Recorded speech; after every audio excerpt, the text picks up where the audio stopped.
See, all my adult life, all I did was medicate myself. It took going to prison to get sober.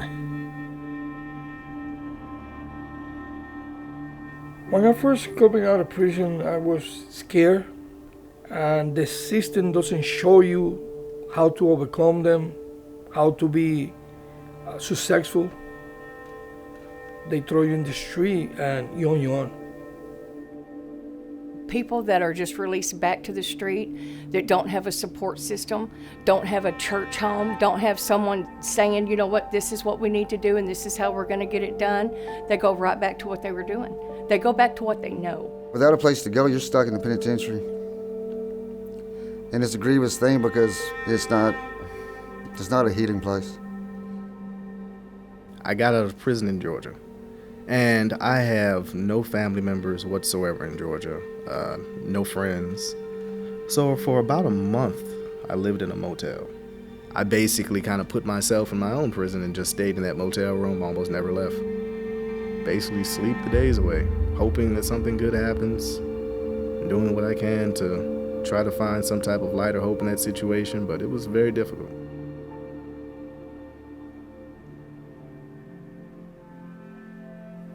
This is where a lot of the work is done. This is where the applications go out, the phones are answered. Just to give you an idea, I was speaking earlier about 400 to 500 requests, and these are just some of the applications that I've got in a month. These are the letters that came in Saturday, and so I haven't processed those yet. When I was released, I came to Haven of Rest Ministries, went through the program, and in a very short time was asked to come in and help. I've been here for close to 12 years, and what we do is we now help people that are coming out of the prison systems or out of drug rehabs, things of that nature, and we give them a place to live, to get back on their feet, find employment, things of that nature. Unfortunately, a lot of the men that we come across were not raised by their parents, and so when our guys come out, we love them. I don't know what to expect.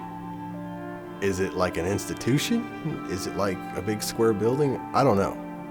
And then I get out here and I'm like, oh, this is a home.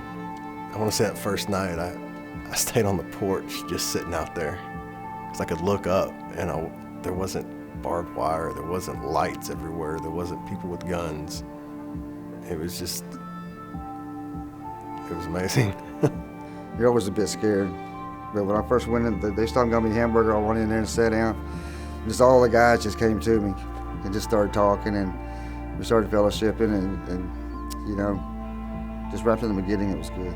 Had a bed, had clothes, shoes. She provided me with medical care, taking me down there. She took me to all my classes, everything. I wasn't prepared for, I'll help you, no problem. Yeah, I wasn't prepared for help, really, from going from a place of depression to seeing that there are people who are willing to help you. It builds you up, and it makes you start to ask why are people so helpful? It makes you start to think, maybe the world isn't as bad as you think. Once that I crossed that door on that house that night, it was different. When I got into the house and the guys that were there, they welcomed me. I mean, they made me feel overwhelmed that night. You don't feel a disgrace. You are a person here.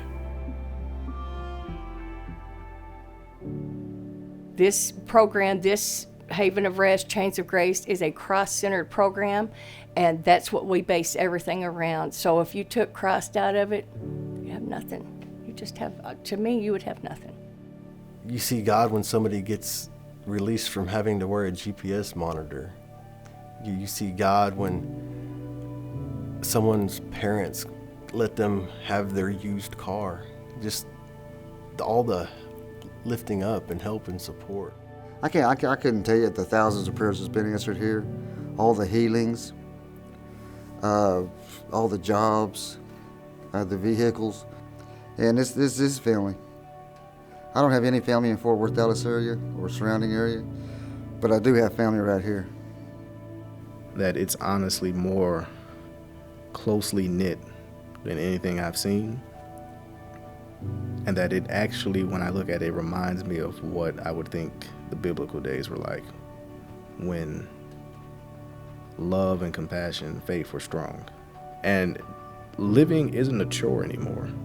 These ministries are a solution to help those that they believe they lost, but they not. There's a way to come out. And I hope every day more people be like them. And more places open like these ones. So we can all feel safe and not be scared. Because like I said, I've been out on parole before and it didn't work. Went through AA, I've been through state agencies and stuff, and I failed. But this is the real deal.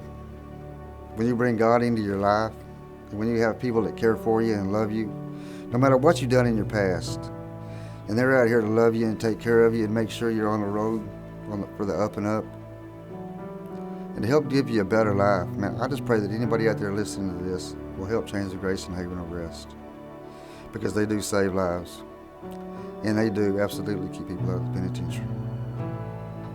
The beauty of Chains of Grace is it comes alongside the church to help the church do what it's called to do, which is to reach out to those in need. But the church just doesn't have those kind of resources. And so what Chains of Grace does, that one of the things that we love so much about it, is it comes alongside, helps us do and extend kind of our ministerial reach. So by us supporting Chains of Grace, we're then able to broaden our ministry scope, so to speak.